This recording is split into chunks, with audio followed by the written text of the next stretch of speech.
Malaikat Jibril berkata, "Ya Rasulullah, di depan ada malaikat Israel mau masuk." Kata Rasulullah, "Boleh masuk, silahkan." Kemudian malaikat Israel mengucapkan salam, dan setelah mengucapkan salam, malaikat Israel menawarkan, "Ya Rasulullah, aku disuruh oleh Allah untuk mencabut nyawamu atau membiarkan engkau." Dalam riwayat, aku disuruh oleh Allah untuk memberikan pilihan kepadamu, al-baqa' fid dunya, tetap di dunia, atau ar-rafiqal a'la, atau dengan Allah. Nabi Muhammad menjawab, ar-rafiqal a'la, dengan Allah. Kemudian setelah itu Nabi Muhammad berdoa agar umatnya selamat. Setelah ada jaminan umatnya selamat, malaikat Israel, "Sudahlah, cabut nyawaku kalau memang sudah waktuku." Mulailah Nabi Muhammad dicabut nyawa beliau oleh malaikat Israel. Dan di saat Nabi Muhammad mulai dicabut nyawa beliau oleh malaikat Israel, Nabi Muhammad mengatakan, mahadha, apa ini wahai Israel? Malaikat Israel kemudian menjawab, "Ya Rasulullah, itu adalah sakaratul maut, itu adalah sakitnya di dalam kematian." Kemudian Nabi Muhammad mengangkat tangannya sambil berucap, "La ilaha illallah, inna lil mauti la sakarat." Tidak ada Tuhan selain Allah, sungguh di dalam kematian ada sakitnya, sakit kematian, yaitu sakaratul maut. Kemudian Nabi Muhammad memohon, "Ya Allah, Allahumma khafif alayya sakaratul maut." Ya Allah, ringankan sakaratul mautku ini, ya Allah. Dijawab oleh malaikat Israel, "Ya Rasulullah, itu sudah aku ringankan 70 kali." Nabi Muhammad menoleh, "Apa malaikat Israel? Sudah kau ringankan 70 kali keringanan?" "Iya ya Rasulullah, sungguh aku tidak pernah mencabut seorang hamba lebih lembut dari cara mencabut nyawamu.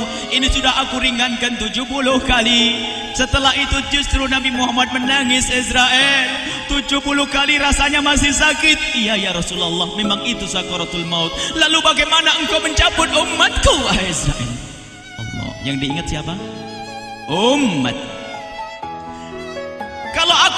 Kalau engkau mencabutku dengan ringan seperti ini masih sakit, bagaimana engkau mencabut umatku, ya Israel? Dijawab oleh malaikat Israel, "Umatmu manusia biasa, ya aku cabut." "Ya Rasulullah, begitu saja." "Ya sudah, begitu habis." Nabi Muhammad menangis. Tiba-tiba Nabi Muhammad mengangkat tangan dan memohon kepada Allah, "Allah, Allah, inna lil mauti la sakarat, la ilaha illallah, inna lil mauti la sakarat." Sungguh di dalam kematian ada sakaratul maut. Allahumma khaffif ala ummati sakarat maut. Ya Allah, ringankan dari umatku sakaratul maut. Wa thaqqil alayya, dan bebankan kepadaku. Sampai tidak sadar doanya Nabi Muhammad seperti itu. Thaqqil alayya itu doa cinta. Seorang ibu yang pernah punya anak, tuh lihat kalau doa Rasulullah ini masih dilakukan. Bagaimana Rasulullah bisa doa begitu? Itu bahasa cinta yang tidak bisa diterjemahkan dengan oleh akal. Seorang ibu kadang-kadang, ibu yang di belakang nih, ibu mau dikasih sakit oleh Allah? Mau, Bu? Ibu jauh sekali. Ibu mau dikasih sakit? Jawabnya tidak mau. Tapi suatu ketika seorang ibu melihat anaknya sakit, ngomong, "Sudahlah nak, jangan kamu yang sakit, biar ibu yang sakit." Ada atau tidak? Kenapa ngomong begitu?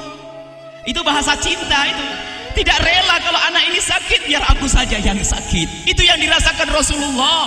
Sakaratul maut begitu sakitnya, membayangkan betapa sakitnya umat Nabi Muhammad di saat dicabut nyawa beliau. Maka Rasulullah mengatakan, "Ya Allah, ringankan sakaratul maut dari umatku, bebankan kepadaku saja ya Allah. Wala sawfa yu'tika fatarda." Permintaan Nabi Muhammad tidak ditolak oleh Allah, dikabul dan dikabul, wahai Muhammad. Sallu ala Nabi Muhammad.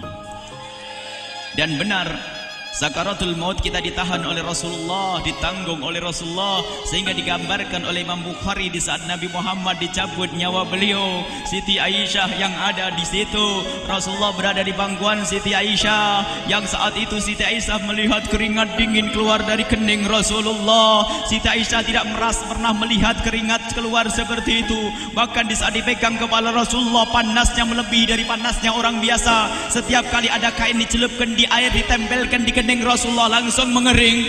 Saat itu Nabi Muhammad mengucapkan kalimat la ilaha illallah innal lil mauti lasakarat.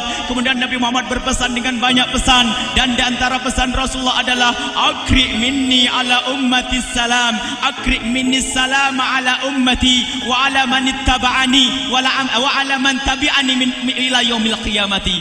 Aku titip salam kepada umatku dan orang yang mengikutiku sampai hari kiamat. Sadari salam Rasulullah. Sebelum meninggal masih ingat titip salam. Salam kepada siapa? Bukan salam kepada siapa-siapa, tapi salam kepada kita. Maka mari kita mengucapkan salam kepada Rasulullah, karena Rasulullah sudah salam duluan kepada kita.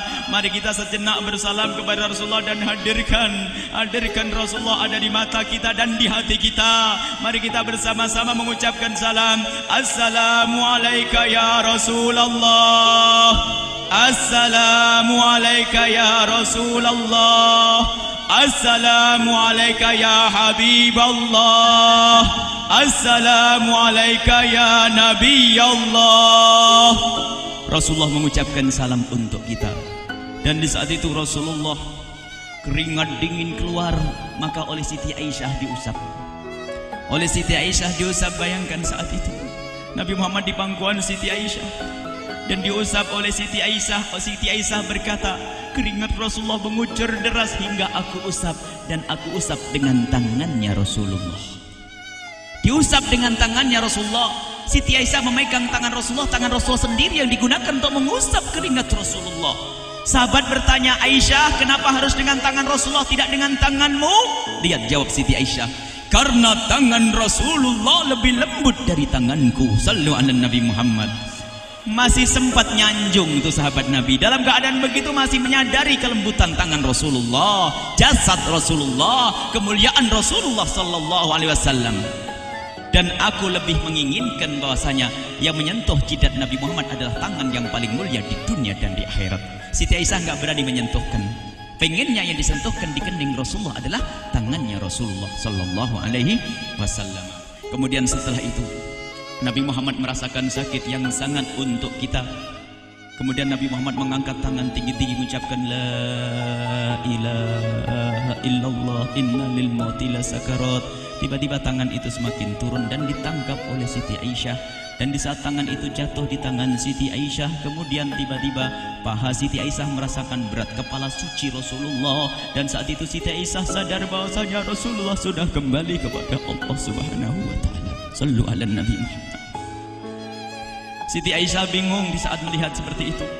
Ditaruh pelan-pelan wajah Rasulullah sambil menangis lalu berkata, Rasulullah sudah meninggal. Para sahabat Nabi pada bingung. Sayyidina Ali tiba-tiba terduduk, nggak bisa berdiri. Sayyidina Uthman nggak bisa ngomong. Ada orang Sayyidina Zaid berkata, aku baru melihat Rasulullah. Setelah ini aku tidak mau melihat lagi selain Rasulullah. Ya Allah, butakan mataku. Aku tidak ingin aku kotori mataku dengan selain Rasulullah. Dan dibutakan oleh Allah. Bermacam-macam kejadian saat itu. Madinah heboh, luar biasa dengan meninggalnya Rasulullah sallallahu alaihi wasallam. Dan sungguh meninggalnya Nabi Muhammad adalah menghidupkan hati yang mati kalau orang faham. Tiba-tiba Sayyidina Abu Bakar datang. Setelah Sayyidina Umar mengatakan, siapa yang mengatakan Muhammad meninggal akan aku penggal lehernya. Jangan seperti orang-orang Nabi Muhammad sekarang lagi pergi seperti waktu Musa pergi kepada Tuhannya, kepada Allah, nanti akan kembali kepada kita. Muhammad belum meninggal. Ini adalah karena kecintaan Sayyidina Umar bin Khattab, tidak ingin Nabi Muhammad pergi. Tiba-tiba datang Sayyidina Abu Bakar As-Siddiq lalu masuk ke kamarnya Rasulullah, lalu masuk kepada Rasulullah, kemudian mengecup kening Rasulullah. Dan Sayyidina Abu Bakar berkata, ya Rasulullah, tibta hayyan wa mayyita. Ya Rasulullah, engkau tetap harum dalam keadaan hidup dan harum setelah meninggal dunia. Sallu ala Nabi Muhammad. Hingga sampai setelah hari besoknya meninggal Rasulullah, Senin sore, Selasa malam, Rabu dikubur Rasulullah sallallahu alaihi wasallam. Setelah dikubur, Sayyidat Fatimah bertanya kepada Sayyidina Abdullah ibn Abbas, Sayyidina Anas, wahai Anas, hai Anas, sambil menangis Sayyidat Fatimah Zahra, hai Anas, bagaimana engkau tega? Atabat anfusukum antahtu ra'sa Rasulillah. Apakah engkau rela menaburkan debu di atas kepala Rasulullah? Sayyidina Anas menangis kaget, ya wahai binta Rasulullah, kalau kami tidak dilupakan oleh Allah, niscaya tidak ada yang bisa mengubur Rasulullah. Jadi saat itu dilupakan oleh Allah, sehingga mereka tidak menyadari melakukan itu semua. Kalau mereka sadar, tidak akan bisa mengubur Rasulullah sallallahu alaihi wasallam. Ini yang diungkapkan oleh Sayyidina Anas, kalau seandainya kami tidak dilupakan oleh Allah, niscaya kami tidak akan mampu mengubur Rasulullah sallallahu alaihi wasallam. Kami yang hadir di sini, ya Allah, ingin senantiasa hadir di hati kami kekasih-Mu Nabi Muhammad. Maka kami mohon, ya Allah, jadikan kekasih-Mu Nabi Muhammad yang akan, ya Allah, yang akan mendampingi kami kelak saat Kau cabut nyawa kami, seperti yang Kau wahyukan kepada kekasih-Mu Nabi Muhammad. Wa absyiru bil jannati, semua hamba yang beriman akan menyaksikan surga, ya di saat dicabut nyawa mereka. Dan surga, di tempat surga itu yang paling mulia adalah Nabi Muhammad. Maka kami mohon, ya Allah, saat Kau cabut nyawa kami, ya Allah, hadirkan Nabi Muhammad di hati kami, ya Allah. Dan kami mohon, ya Allah, saat di alam barzah nanti, ya Allah, saat yang sangat mengerikan itu, ya Allah, kami mohon hadirkan kekasih-Mu Nabi Muhammad, sehingga kami tidak takut dan gentar lagi dengan malaikat mungkar nakir. Dan ya Allah, kami mohon di saat di padang mahsyar nanti, ya Allah, hadirkan kekasih-Mu Nabi Muhammad. Jadikanlah kekasih-Mu Nabi Muhammad yang akan menemani kami dan akan membonceng kami, membawa kami ke telaga Kausar. Lalu kami diberi air minum dari air telaga Kausar hingga kami tidak akan haus selama-lamanya. Ya Allah, jadikan kekasih-Mu Nabi Muhammad yang akan menemani kami di saat kami menyeberang Siratal Mustaqim hingga kami tidak akan terjerumus ke neraka jahanam. Dan jadikan kekasih-Mu Nabi Muhammad yang akan kami saksikan setiap saat di surga-Mu, ya Allah. Ya Allah, jadikan kekasih-Mu Nabi Muhammad yang senantiasa, ya Allah, kami lihat kelak di surga. Dan jadikan ucapan kami di akhir hayat kami kelak adalah, ya Allah, adalah kalimat agung dan mulia, La ilaha illallah Muhammadur Rasulullah. La ilaha illallah Muhammadur Rasulullah. La ilaha illallah Muhammadur Rasulullah.